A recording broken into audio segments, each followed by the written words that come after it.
bài bài mọi người này dùng bàn một hộp chẳng ai nhé nè trầy em đây đi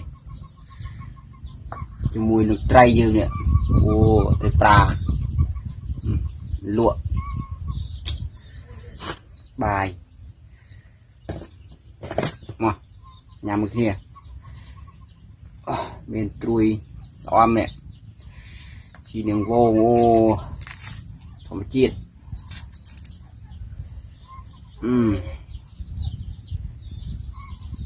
ô chia được một luôn đã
làm nhô thầm chiên ô này nó chiết mà nó xòm này không thấy đạm mà ô nó mà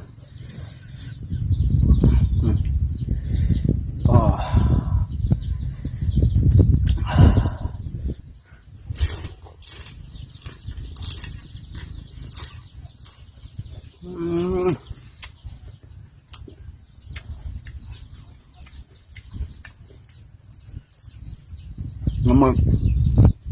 mưa tất cây đâu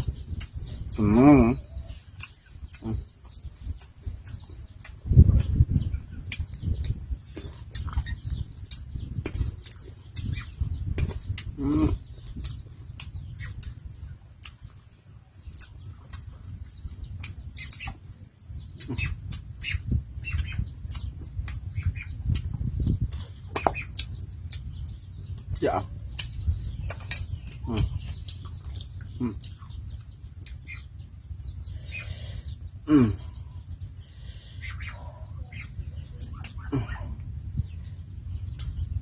xóm ngay rồi ăn tí ăn tách cồn tách oh my god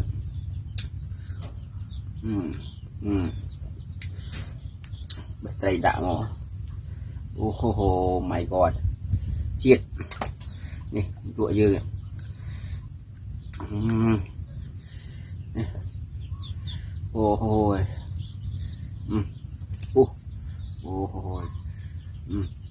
ôi